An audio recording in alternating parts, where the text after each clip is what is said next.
Hello बच्चों। आज हम ये प्रोजेक्टाइल के कोलिजन के प्रॉब्लम्स थोड़ी सी करेंगे। तो देखिए यहाँ पे दो प्रोजेक्टाइल्स एक हॉरिजॉन्टल सरफेस से प्रोजेक्ट किए जा रहे हैं। वेलोसिटीज़ इनिशियल वेलोसिटीज़ u1 और u2 हैं और उनके एंगल ऑफ इंक्लिनेशन θ1 और θ2 है। आप देख सकते हैं दोनों के बीच की जो हॉरिजॉन्टल डिस्टेंस है वो d है। ठीक है।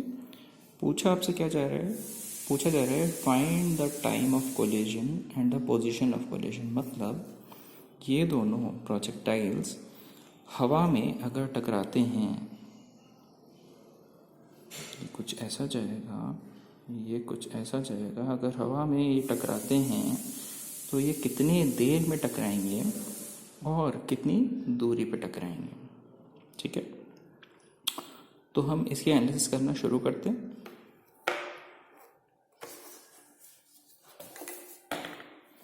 देखिए, लेट अस अज्यूम कि ये फर्स्ट वाले स्टोन बॉल प्रोजेक्टाइल्स है, ये x दूरी पे, तो ऑब्वियसली ये दूरी कितनी हो जाएगी बेटा, d - x हो जाएगी। ठीक है।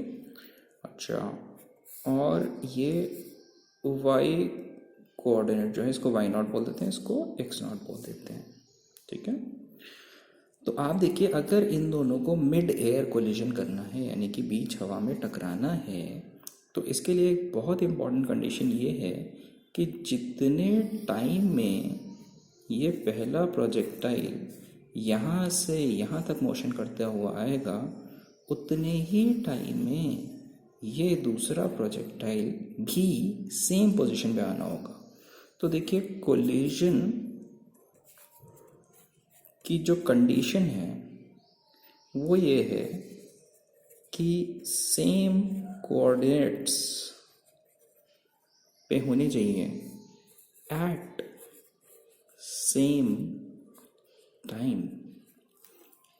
यानी इन दोनों प्रोजेक्टाइल्स को सेम पॉइंट पे, सेम कोऑर्डिनेट्स में होना चाहिए सेम टाइम पे। आप सोचिए, ये इस कोऑर्डिनेट पे आया तो, लेकिन ये अभी यहीं पे है।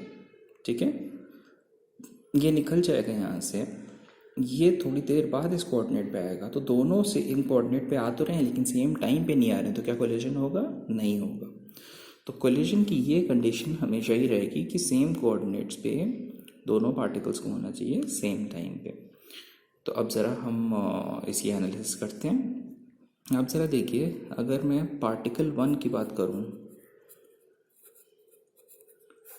तो पार्टिकल 1 जो है, इसके लिए x डायरेक्शन में अगर मैं मोशन लिखूं तो कितना लिखूंगा? आप ज़रा देखें, इसकी वेलोसिटी u1 है तो इसका कंपोनेंट इस तरफ आ जाएगा u1 cos θ1, और वर्टिकल डायरेक्शन में हो जाएगा u1 sin θ1। ठीक है। अच्छा, सिमिलरली ये u2 का अगर आप देखें तो इस तरफ वेलोसिटी का कंपोनेंट हो जाएगा u2 cos θ2, और वर्टिकली हो जाएगा u2 sin θ2। ठीक है।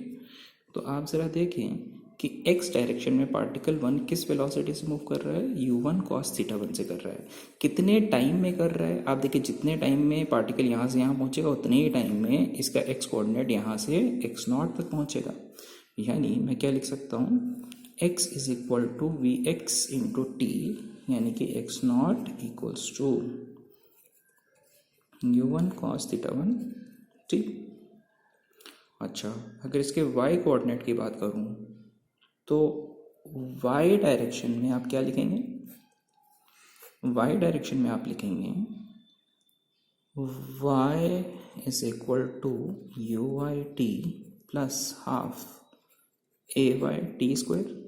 ये वेक्टर फॉर्म में अगर आप लिखना चाहें तो वेक्टर को जब आप स्केलर में कन्वर्ट करेंगे बेटा, तो इसको प्रॉपर वेक्टोरियली एडिशन करेंगे, यानी कि डायरेक्शन का सेंस ध्यान में रखते हुए जोड़ेंगे।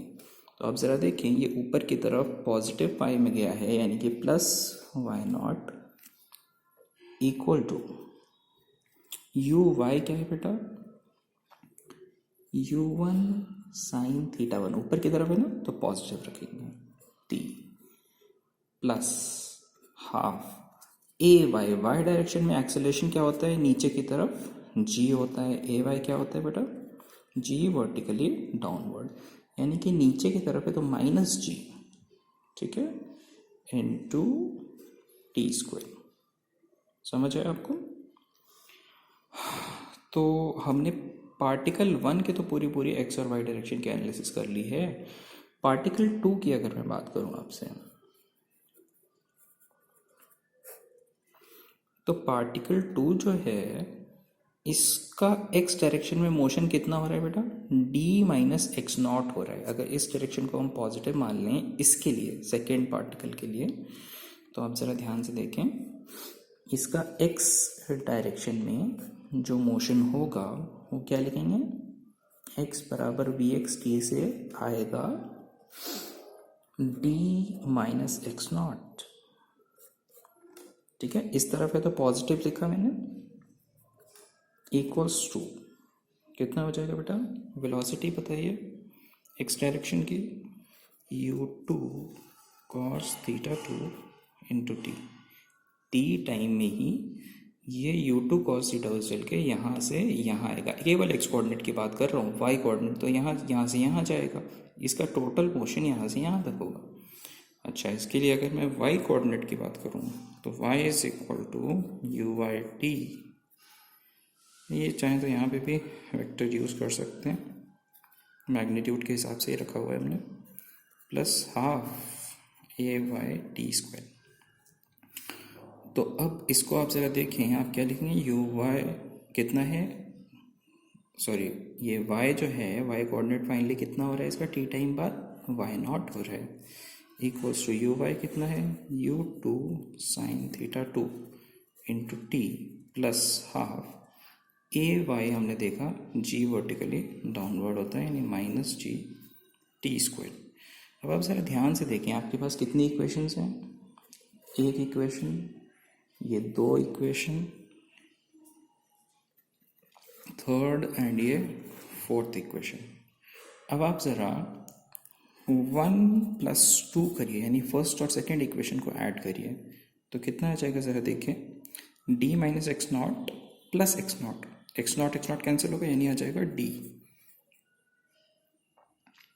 और यहाँ कितना है बेटा, u2 cos theta 2 into T, और यहाँ पे है u1 cos theta 1 into T, add करेंगे तो आ जाएगा t into u1 cos theta 1 plus u2 cos theta 2। तो यहाँ से आपको टाइम निकल के आया कितना, d divided by u1 cos theta 1 plus u2 cos theta 2। आप इसको ऐसे भी लिख सकते हैं, d divided by ux1 plus ux2।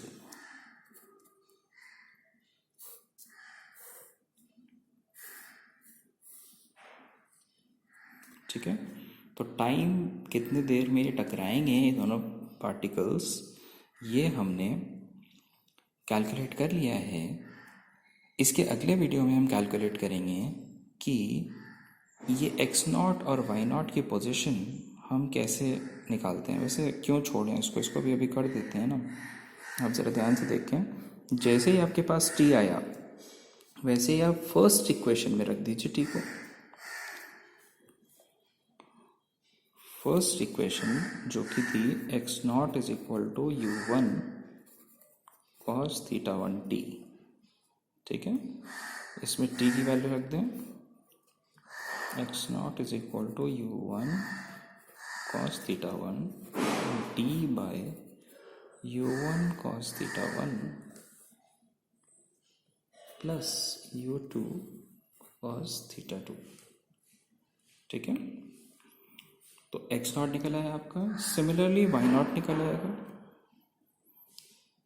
y0 ये जो इक्वेशन है इसमें t की वैल्यू आप रखेंगे, इससे आपको y0 मिल जाएगा, y0 is equal to u1 sine theta 1 t की value d upon u1 cos theta 1 plus u2 cos theta 2 minus half g t square यानी d square divided by u1 cos theta 1 plus u2 cos theta 2 का whole square. इसको solve कर लीजिए, ये आपके coordinate से देगा।